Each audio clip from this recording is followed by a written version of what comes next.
뉴욕 증시가 소폭 상승하면서 마무리가 됐습니다. 상승 흐름을 계속 이어가고 있는 가운데 FOMC 그리고 CPI 지표 발표에 따른 경계심은 가지고 있는 것 같습니다. 자, CPI 지표 쪽보다도 일단 FOMC를 통한 그런 향후 금리 동향에 더 관심들을 많이 기울이는 것이 아닌가 생각되고 있는데요. 연준의 이런 FOMC 이후 발표가 생각보다 매파적일 것이다 라는 경계감도 있고요. 그런 것들과는 관계없이 그냥 금리가 내려갈 것이다 이렇게 생각하는 시장의 전망치도 있습니다. 이 부분들 자세하게 알아보도록 하고요. 최근 들어서면서 항공주들의 움직임이 좋아지고 있습니다. 여러가지 요건도 있겠습니다만 여행객 수의 증가 그리고 국제 유가의 안정 이런 부분들이 항공주들의 주가를 끌어올리고 있다 이런 식으로 얘기가 나가고 있죠. 전반적으로 이제 해외여행에 대한 거부감들은 많이 없어진 것 같아요. 그래서 그런 부분들이 이제 코로나 이전의 수준을 많이 회복하고 있다라는 것도 가장 중요한 요소가 될 것 같습니다. 이 부분도 알아보도록 하고요. LIG 넥스원이 상한가를 기록을 했습니다. 지난번에 종목 진단을 통해 가지고 주가가 그래도 상승 추세를 잘 타고 있다 이렇게 말씀을 드렸었는데 로봇개를 인수한다. 네, 로봇개 사업이죠. 자, 요거를 인수한다는 소식 전해지면서 상한가를 꽝 하고 찍어버립니다. 외국인과 기관들은 매도를 많이 하긴 했습니다만은 일단 상승 흐름을 멈추지 못했었던 것 같습니다. 자, 이런 부분들을 또 한번 알아보도록 하죠.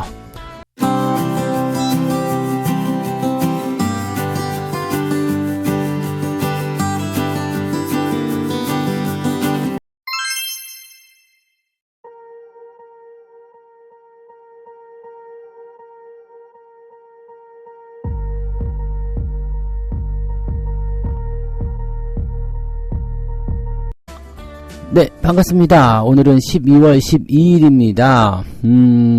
오늘 영화를 많이 보실 수 있는 그런 날이지 않을까 생각합니다. 12. 네, 어쨌든, 오늘, 미국 시장은, 생각했던 것보다 괜찮았던 것 같아요. 장 초반에는 다우지수는 상승세를 계속 보였는데 나스닥은 마이너스를 제법 깊게 파고들어가는 모습이 좀 있었거든요. 그래서 시장이 좀 안 좋은가 라고 생각이 좀 됐었는데요. 오후 들어서면서 슬슬 올라가더니 그냥 플러스로 딱 바꿔버립니다. 다우지수는 플러스 0.43, 나스닥은 플러스 0.2%인데요. 내용면이 아주 좋습니다. 출발 시점부터 시작해서 꾸준하게 올랐다라고 생각하시면 될 것 같아요. 그러니까 다우지수는 소폭 상승한 시점에서 시작해가지고 0.4까지 올라가서 마무리가 된 거고요. 나스닥은 마이너스로 깊게 파고 들어가다가 플러스로 전환되면서 마무리가 됐습니다. 이게 더 좋죠. 마이너스였다가 플러스 전환되면은 기대감이 조금 더 커지잖아요. 이런 모습들은 기술주들의 움직임들이 어느 정도 기대감을 좀 만들어줬다 이렇게 생각을 해볼 수는 있겠죠. 자, 왜 그렇게 됐는지 내용을 한번 알아보도록 합니다. 월스트리트 저널에 따르면 이코노미스트들은 11월 CPI 지표에 대한 부분들이 지난달과 비슷한 수준을 보일 것이다 라고 전망을 하고 있다고 합니다. 전년 동기 대비로는 3.1% 올랐을 것이다. 그래서 지난달에는 3.2가 나왔었는데 그거보다는 조금 이제 인플레이션율이 낮아지지 않겠느냐 이런 식으로 얘기가 되고 있는 부분이고요. 근원 CPI 같은 경우는 전달 대비 0.3% 올랐을 것이다 라고 되어 있습니다. 전년 대비로는 그냥 4% 유지가 그대로 똑같이 될 것이다 이렇게 전망을 하고 있는 모습인 것 같아요. 자, 요게 왜 중요하냐면 이 CPI 지표, 즉 물가가 낮아지게 되면서 그 연준의 금리 인상 압박을 줄이고요. 금리 인하를 땡길 수 있는 상태가 좀 될 수 있다는 얘기죠. 자, 근데 이렇게 비슷한 수준은 나올 것 같다라고 얘기가 되다 보니까 연준이 목표로 한 그 위치까지 가지도 않은 상태고 물가가 둔화하고 있지만 예상보다 빠르지 않다. 그래서 금리 인하 시점이 뒤로 미뤄질 수 있는 건 아니겠는가 이런 식으로 전망이 되고 있는 거죠. 시장에서는 일단 연준이 5월에 첫 금리 인하를 단행하게 될 것이다. 이렇게 되고 있었는데 불과 며칠 전까지만 하더라도 3월달에 금리 인하할 것이다 이렇게 얘기가 좀 주도적이었잖아요. 근데 이제 5월로 투스테이를 한 것 같습니다. 제가 한 말을 그대로 반영하는 것입니다. 이렇게 또 한번 잡복을 한번 해보고요. 근데 형식상으로 봐서는 사실 5월도 쉽지는 않아 보여요. 근데 3월보다는 5월의 가능성이 높죠. 그리고 5월에 금리 인하를 해놓고 또 상황 좀 보고 한번 건너뛰었다가 금리 인하를 또 하고 금리 인하도 연속적으로 나온다기보다도 조금씩 이제 상황에 맞춰서 움직일 가능성이 높지 않겠습니까? 그래서 그렇게 보셔야 되는 부분이고요.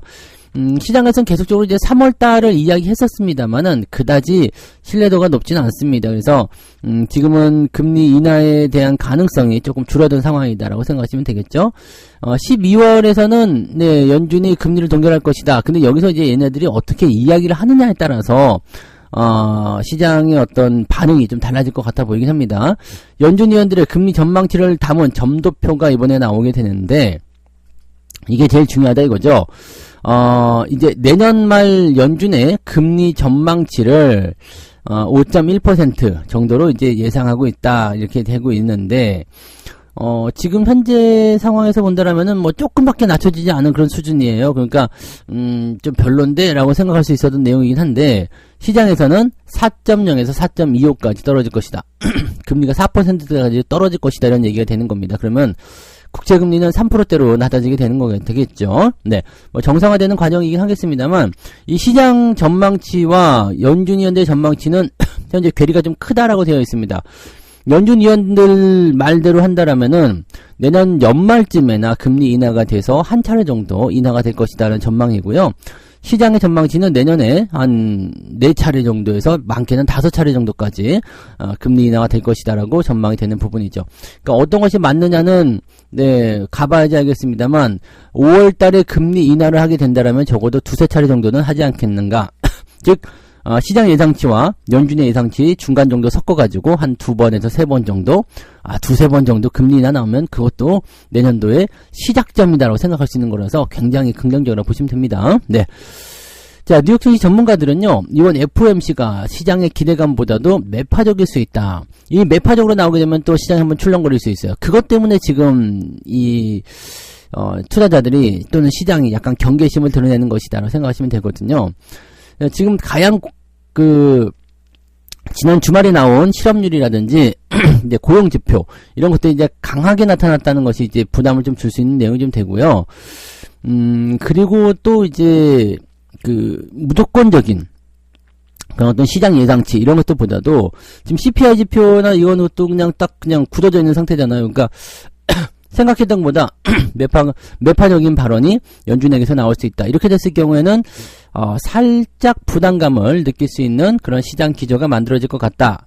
이렇게 판단을 해보실 수 있는 내용이 좀 된다는 얘기죠. 그래서 그렇게 생각을 해보시면 될 것 같고요. 지금 12월에 금리를 동결할 가능성은 98.4%, 그 다음에 3월에 금리를 인하할 가능성은 43.7%, 금리 동결 가능성은 55.4%. 후퇴했다는 얘기죠. 5월 달에 할 가능성이 매우 높다. 이렇게 얘기가 되고 있습니다. 그래서 금리 인하에 대한 부분들은 조금 여유를 가지고 보시는 게 좋습니다. 3월 달에 미리 해도 좋지 않아요. 그러니까 오히려 기대감을 가지고서 움직여줘야 되는 거고요. 주식이라는 것이 이제 원래 선 반영한다는 거 알고 계시죠? 선제 움직임이 좀 나오는 부분이 있는데 금리 인하에 대한 기대감을 지금 시장이 충분히 적용시키지 못했습니다. 자, 그런 상태에 있기 때문에 오히려 내년 5월이다 한다라면 충분히 이제 준비할 수 있는 기간을 내년 상반기에 가질 수 있기 때문에 오히려 조금 더 늦게 금리 인하를 하는 게 낫습니다. 그러니까 그런 부분들을 우리가 체크해 주시기 바라고요. 금리 인하가 일어나게 되면 결국 뒤로 가게 되면은 네, 경기가 안 좋아지는 것을 증명하기 때문에 부담스러워지겠습니다만 초반에는 언제든지 긍정적으로 볼 수가 있습니다. 그래서 그 내용들을 보시면 되겠죠. 그래서 이 기대감을 가지고 내년도에 기술주들이 많이 올라가게 되면 여러분들이 생각하시는 그 주도주의 움직임들이 더 좋아질 것이다. 이렇게 판단하시면 될 거예요. 네. 자, 두 번째 이야기로 넘어가 보도록 하겠습니다. 회복세를 타고 있는 항공주들, 유가 하락에 대한 호재까지도 있다. 내년도에도 비상할까? 이데일리에서 나온 뉴스인데요. 최근에 항공주들 움직임 괜찮죠? 대한항공이 10% 정도 올랐답니다. 네, 한 달여 동안 10% 정도. 뭐 많이 오르지 않았다 생각할 수 있겠습니다만, 시장에 비해서는 그래도 잘 올랐죠? 네, 10% 정도 올랐고, 대한항공 우선주는 5% 정도 상승률, 제주항공과 에어부산은 각각 7%대. 대한항공이 제일 많이 올랐네요. 티웨이 항공, 진에어도 상승세를 보였다. 그러니까 전반적으로 강세를 좀 보였고, 아시아나항공은 지금 합병 절차에 대한 부담감이 있어가지고 조금 내렸다라고 되어 있습니다. 근데 아시아나항공, 아시아나 IDT는 잘 올라갔죠? 네. 하여튼 뭐 그런 부분들이 좀 있는데, 지금 현재 그동안 이제 시장을 좀 압박했었던 부분 중에 하나는 코로나가 끝났음에도 불구하고 여객 수요나 이런 것들이 늘어나고 있지만 실적이 회복되지 못하는 그런 단계에 있었다라는 거. 왜냐면 이런 것들이 당장 잡히지 않아요. 그러니까 지난번에도 한번 말씀드렸지만 이번에 여행객이 많이 증가했다. 근데 주가 왜 안 올라? 당연한 겁니다. 왜냐면 이번에 나타난 여행객의 그 실적은 그 다음 분기에 잡히잖아요. 근데 이번에 뭐 추석 때나 이렇게처럼 중간에 어중간하게 끼어 있다. 뭐 이렇게 되어버리게 되면요. 3분기 실적이 아니라 4분기 실적이 잡힐 수도 있거든요. 그래서 그런 부분들이 있기 때문에 생각했던 것보다 실적 별론데 이게 아니라 뒤로 잡히는 것이다. 라고 봐주시면 됩니다. 그리고 이렇게 분기 중간에 끼어 있으면 몰려있는 실적이 분산되거든요. 그러니까 3분기, 4분기가 예상보다 많이 오르지 않았어. 라고 생각이 될 수도 있는 부분들이죠. 자, 그런데다가 이제 국제 유가가 계속적으로 부담감을 줬었는데 이 내용들이 조금 완화되고 있다는 소식이 전해지면서 그래도 항공주들에게 기대감이 조금씩 생기고 있다는 얘기죠. 국제유가가 진정되면서 상황이 반전되고 있다라고 되어 있고요. 네, 지금 보면은 그 WTI, 네, 서부 텍사스산 원유 가격이 71.2달러 이렇게 되어 있습니다. 그러니까 뭐 크게 나쁘지 않은 부분이죠. 네, 지속적으로 이제 하락세를 보여주고 있고 많이 하락했어요. 그리고 요즘에 주유소 가보시면 이제 1,600원 넘지 않습니다. 휘발유 가격이요. 이러다가 이제 유류세 인하했던 거 그런 부분들을 다시 올린다 그러면은 또 기름값이 높아지겠지만 또 역풍은 거세게 맞겠죠. 아마도 총선 전에는 기름값 올리기가 쉽지 않을 것 같아 보이는데 그건 또 괜찮아 보이네요. 네. 아무튼 네, 지금 이 원유 가격의 안정세를 통해서 항공주들이, 왜냐면 기름값에 영향을 많이 받잖아요. 기름을 많이 쓰면 많이 쓸수록 기름값에 영향을 많이 받게 됩니다. 그래서 그만큼 이제 남는 것이 조금 생길 수 있는 상황이 된다는 얘기가 되겠죠. 네. 자, 그 다음에 업황적인 부분에서도 빠르게 회복되고 있다고 합니다. 여객 수송 실적이 507만 명, 11월 달에요. 507만 명으로 나타났다 되어 있는데, 코로나 이전의 수준이, 네, 지금 약 91% 수준까지 회복했다. 그러니까 그 당시에는 한 600만 명이 조금 채 안 됐던 그런 2019년도 수준이었을 것이다 라고 되어 있는데, 이번에 507만 명. 여객 수송에는 물론 뭐 회사 출장이라든지 이런 업무차 가는 분들도 있겠지만 여행객 수가 상당히 많이 늘었다는 얘기가 되겠죠? 네, 그런 부분이고요. 일본 관광 수요가 엄청나게 늘어났다는 거. 그다음에 중국을 제외한 동남아, 미주, 유럽 노선 모두 다 각각 증가세를 보였다. 네, 중국은 요즘에 안 가죠? 네, 중국은 코로나에 대한 여파 때문에 좀 부담스러운 데도 있었던 것도 뭐 맞는 이야기고요. 그 다음에 요즘에 무슨 폐렴? 네, 중국 폐렴 뭐 이런 것들 또 얘기 나오면서 계속적으로 부담감을 주고 있기 때문에 중국 쪽은 어지간하면 잘 안 움직이려고 그러죠. 네, 그래서 그런 내용들이 있고요. 대신에 그쪽을 제외한 그 외에 다른 모든 국가들은 이제 여행객 수가 크게 늘어났다는 거. 그만큼 네, 이 보복 소비에 대한 부분들이 이제 항공주 같은 경우 좀 늦게 나타나는 것 같다. 이렇게 볼 수가 있겠죠. 한 번씩 갔다 오면은 이제 기분 해소가 되면서 네 좋아지게 되겠죠. 자, 어쨌든 그런 부분들로 보시면 되고요. 전체적으로는 이제 이 항공유의 가격이 가장 중요한 포인트다라고 보시면 될 것 같아요. 그래서 실적에 긍정적으로 작용되는 내용이 좀 될 것이다. 네. 뭐 이런 식이기 때문에요. 이것도 뭐 리오프닝의 어떤 일종의 그 내용들이 되겠습니다만, 항공주들이 움직이는 부분들, 그리고 전체적으로 소비가 늘어나는 부분들이 경기를 회복시킬 것이다. 이 경기가 전체적으로 좋아지는 그런 느낌들을 우리가 가지시면 된다는 얘기죠. 그래서 그런 쪽으로 가게 되면은 주가가 오르고 소비가 증가하고 뭐 이런 부분들이 경기의 어떤 그 활황세로 진입을 시켜주지 않겠나 생각됩니다. 경기가 활황이 되면 주가도 오르고 월급도 좀 올라가야지 되지 않을까 생각되는데, 기업들이 돈을 잘 벌어야지 네, 월급을 좀 올려줄 텐데 말이죠. 자, 아무튼 경기가 좋아짐에 따라서 항공주들 움직임들 슬슬 좋아지고 있다는 거 긍정적으로 보시면 되겠고요. 세 번째 이야기 넘어갑니다. LIG 넥슨이요. 이거 예전에 종목 진단으로 해드렸던 것 같아요. 2주 전인가요? 네, 해드렸는데 추세가 그때도 괜찮았었죠. 괜찮은 흐름을 말씀드렸고, 뭐 방산주에 대한 어떤 그 기대치가 좀 많이 낮아진 상태이긴 한데, 요거는 갑자기 빵 하고 튀어 올라간 이유가 이제 로봇 개라고 이 개처럼 생겼더라고요. 근데 원래는 이제 사족 보행 드론 이렇게 얘기해야 되나요? 네. 근데 이게 로봇 개 만드는 회사요. 고스트 로보틱스를 인수한다. 이렇게 되어 있습니다. 미국의 로봇 개발 제조업체 고스트 로보틱스 이 GRC라는 기업을 LIG 넥슨이 인수한다라고 되어 있습니다. 로봇 개를 하는 거랑 뭔 상관이야라고 생각하실지 모르는데 이 로봇 개라는 그 부분들이 이제 쓰임새가 굉장히 많다는 이야기죠. 굉장히 많고 또 최근에 이제 이 LIG 넥슨 같은 경우가 뭐예요? 세계적인 어떤 분쟁들, 지금 중동 지역의 분쟁, 뭐 이런 것들, 또 우크라이나 전쟁이 이제 시발점이 되겠지만은, 요 부분들을 통해서 이제 한국의 어떤 무기, 방산 체제, 이런 것들에 대한 어떤, 수출, 뭐 이런 부분들이 긍정적으로 주목을 좀 많이 받았잖아요. 그러다 보니까 이제 여기에서 이제 기대감이 좀 생기는 거고, 이 천공2라는 거, 이 천공2라는 중거리 중고도 지대공 요격 체계 이렇게 되어 있는데요. 요 천공2의 수출 계약이 현재 협상 막바지에 이르렀다. 그래서 연내에 그러니까 이번 달 안에 체결 가능성이 있다. 이거에 지난해에도 약 4조 원대 규모의 수출을 체결한 적이 있었는데 이번에 또 하게 되면은 아주 그냥 기가 막힐 것이다 라고 얘기가 되는 부분이죠. 그러니까 무기 수출에 대한 기대감도 나와 있는 상태예요. 그러다 보니까 꾸준하게 수급이 들어오고 추세가 연결됐었던 모습인 것 같은데 이번에 그냥 빵 치고 올라간 이유가 GRC 즉 로봇 개를 인수한다 이런 건데 이 GRC라는 이 기업은요 미국 필라델피아에 있대요. 그 사족 비행 로봇 비전 60이라는 이 제품을 주력으로 생산하는데 이게 그 영상으로 보신 분들은 아마 깜짝 놀라실 것 같아요. 진짜 개같이 진짜 개 같습니다. 이게 다른 의미가 아니라 그냥 이 개 같다는 게 그냥 개 같은 거. 뭐라고 해야 돼, 이거? 개 같아요. 그러니까 개 같다고 보시면 돼요.